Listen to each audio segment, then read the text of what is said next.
ជាបឋមសូមជម្រាបសួរលោកគ្រូឧទ្ទេសបាទថ្ងៃនេះខ្ញុំធ្វើការបកស្រាយតទៅជាមួយនឹងChapter 3ចំណុចជាតទៅមួយ High Quality Classroom Assessment បាទនៅក្នុងចំណុចនេះគឺគេបានចែកជា8ចំណុចបាទតទៅជាមួយនឹងចំណុចទី1តទៅមួយ Alignment បាទ Alignment នេះគេចង់និយាយតទៅជាមួយនឹងការរៀបចំកិច្ចការរបស់យើងហើយនឹងលំដាប់ដែលយើងអាចរៀបចំទៅបានទទួលបានជោគជ័យចំណុចទី2ទៅមួយ fairness ហ្នឹងបើយើងបកប្រែជាខ្មែរវាទៅជាមួយនឹងភាពយុត្តិធម៌បាទអញ្ចឹងក្នុងនេះគឺបាននិយាយទៅជាមួយនឹង public target and assessment opportunity to learn prerequisite avoid teacher bias avoid assessment by accommodating special need and ESL student បាទអញ្ចឹងចំណុចនេះគឺតើតើជាមួយដំណាភាពនេះមានន័យថាដែលគេចង់ផ្ដោតសំខាន់គឺតើតើជាមួយនឹងគ្រូគួរតែជៀសវាងនៅការថាភាពលំអៀងបាទតាមដែលអាចធ្វើទៅបានហើយនៅកម្រិតទៅតិចតួចបំផុតបាទចំណុចទី3តើតើជាមួយនឹងpositive consequence អញ្ចឹង positive consequence ហ្នឹងតើតើជាមួយនឹងផលិតផលមានផលវិបាកបែបវិជ្ជមានមានថាអ្វីដែលយើងប្រឹងធ្វើហ្នឹងវាទទួលបានផលមានចំណុចខ្លះតើតើជាមួយនឹង learning motivation បាទហើយនឹង instruction ជំនឿថាផលវិបាកបែបវិជ្ជមានគឺតើតើជាមួយការរៀនហើយនឹងការលើកទឹកចិត្តបាទក៏ដូចជាការឲ្យនៅការណែនាំផ្សេងចំណុចបន្តគឺតើតើជាមួយនឹង practically and efficiently ក្នុងចំណុចនេះគេចង់និយាយតើតើជាមួយនឹង formality with short time complexity as of scoring as of interpretation cost បាទអញ្ចឹងចំណុចនេះគឺតើតើជាមួយនឹងការអនុវត្តដែលប្រកបដោយប្រសិទ្ធភាពបាទវាតើតើមួយពេលវេលាភាពបត់បែនហើយក៏ដូចជាករណីនៃបន្ទុកបាទហើយក៏ដូចជាតម្លៃបាទចំណុចបន្តគឺតើតើជាមួយនឹង reliability precision តើតើមួយ error noise estimating performance type of evidence បាទអញ្ចឹងចំណុចបន្តទៀតតើតើជាមួយនឹង validity អញ្ចឹងតើតើជាមួយនឹង accuracy inference use consequent type of evidence អញ្ចឹងចំណុចនេះគឺតើតើជាមួយនឹង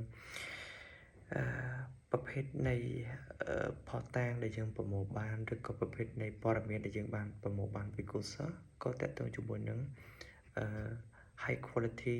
classroom assessment ដែរហើយបន្តតើតើជាមួយនឹង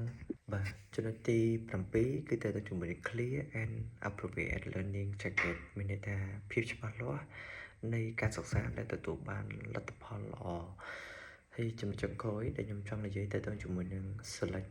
appropriate method ក្នុងចំណុចហ្នឹងមានតើតើមួយ type of method មាន select response construct response performance essay oral observation self assessment per assessment match method to target and test blueprint មានន័យថាគេចង់និយាយតើតើជាមួយនឹងវិធីសាស្ត្រឬសុខភាពផ្សេងៗដែលតើតើជាមួយនឹងការធ្វើ assessment ហ្នឹងគឺមានប្រភេទដូចជាប្រភេទជាការសរសេរសំណួរផ្ទាល់មាត់ឬក៏ដូចជាការ observe មានន័យថាការសង្កេតមើលបាទសង្កេតគឺយើងមើលហើយយើងស្ដាប់យើងធ្វើការវិភាគហើយក៏ដូចជាការ self assessment ហ្នឹងមានថាការវិតម្លៃដល់ខ្លួនឯងគឺទាំងអស់ហ្នឹងសុទ្ធសឹងតែជាប្រភេទនៃ high quality classroom assessment បាទអញ្ចឹងlearning outcome មានន័យថាអ្វីដែលពួកគាត់ទទួលបានពីមេរៀនហ្នឹងគឺចំណុចទី1គឺមានន័យថាបន្ទាប់ពីគាត់បានអាននៅមេរៀននេះហើយគឺគាត់អ្វីដែលគាត់ដឹងគឺតើតើជាមួយនឹងមានន័យថាគាត់ដឹងពីប្រភេទខុសៗគ្នានៃការវិតម្លៃបាទក៏ដូចជាការយល់នៅវិធីសាស្ត្រនៃការវិតម្លៃមួយចំនួនដោយផ្អែកទៅលើ ចំណេះដឹងឬក៏ការយល់ដឹងឬក៏ប្រភេទនៃគេហៅថាហេតុផលច្បាស់លាស់បាទបន្តចំណុចទី2តើតើជាមួយនឹងការយល់បាទប្រភេទនៃអ្វីដែលយើងបានប្រមូលផ្ដុំព័ត៌មានបាទទទួលបានពីសិស្សក៏ដូចជាបាទប្រភេទនៃការរួមចូលជាមួយបន្ទុកឬក៏ប្រភេទផ្សេងទៀតដែលពួកគាត់គឺពិតជាផ្នែកនៃសំខាន់ដែលបាទក្នុងការ observe បាទក្នុងការសង្កេតទៅលើទិន្នន័យនៃការរង្វាយតម្លៃបាទចំណុចបន្តទៀតគឺមានន័យថា know what is need for fair assessment include how to avoid bias and how to make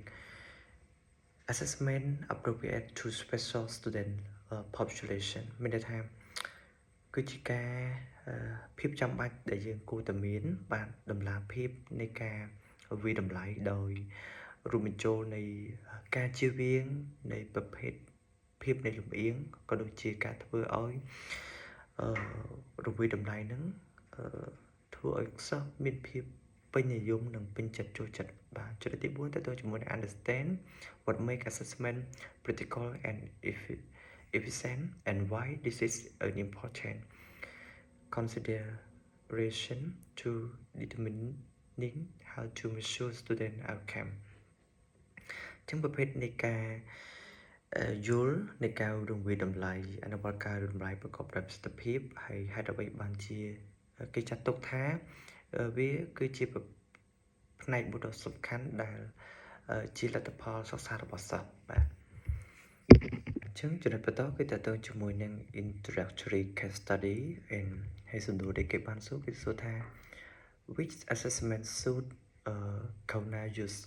បាទអញ្ចឹងគេចង់សួរថាតើរង្វាយតម្លៃមួយណាដែល Kauna ប្រើប្រាស់បាទអញ្ចឹងក្នុងចំណុចនេះគេបាននិយាយថា classroom assessment consists of determining purpose and learn target related to standard systematically obtaining information from student interpreting the information collected and using the information បាទអញ្ចឹងប្រភេទនៃឋានៈរង្វាយតម្លៃហ្នឹងគឺវាមានទាំងការកំណត់នៅគោលបំណងបាទក៏ដូចជាការរៀននៃការសិក្សាដែលទទួលបានលទ្ធផលវាអាស្រ័យទៅលើប្រភេទនៃស្តង់ដារហើយនិងប្រព័ន្ធដែលយើងរួមបញ្ចូលជាមួយនឹងព័ត៌មានពិសេសបាទដែលតកតងដែលយើងអាចយកជាការបាននិងការប្រើប្រាស់នៅព័ត៌មានបាទអញ្ចឹងអ្វីដែលគេបានសួរបន្តគឺគេសួរថា what is high quality classroom assessment បាទអញ្ចឹងតកតងជាមួយនឹងចំណុចនេះគេបាននិយាយថា high quality assessment ហ្នឹងគឺ provide result and verify and promote target student learning and motivation បាទអញ្ចឹងជាប្រភេទថ្នាក់រៀន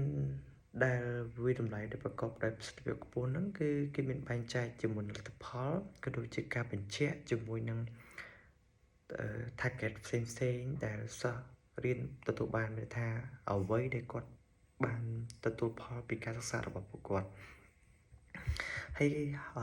high quality classroom assessment ហ្នឹងគឺក៏ជាប្រភេទ inform instructional discussion making ដែរមានន័យថាជាប្រភេទនៃការផ្ដល់នៅការពិភាក្សាគ្នាប្រកបដោយភាពច្បាស់លាស់បាទ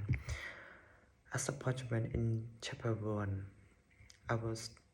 our understanding of learning and motivation our realization that much more is demand of student than demonstrate simple knowledge បាទអញ្ចឹងក្នុងចំណុចនេះ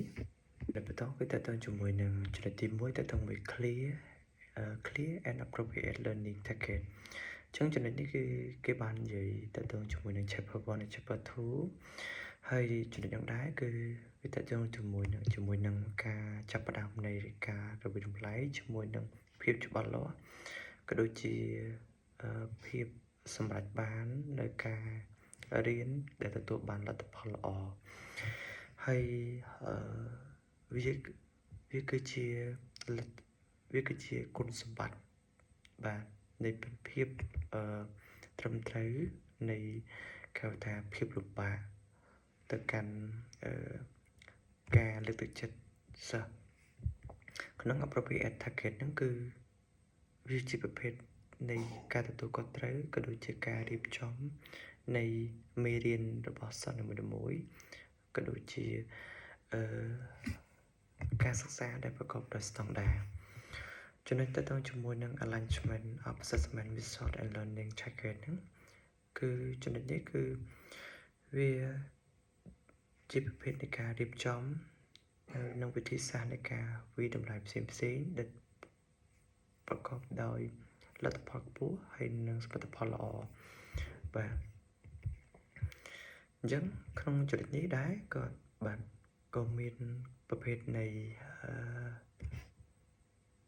រង្វាយតម្លៃហ្នឹងបាទដូចជា select response construct response ហើយនិង performance បាទចំណុច6ក៏បានរៀបរាប់ទៅតទៅជាមួយនឹងការរង្វាយតម្លៃបាទ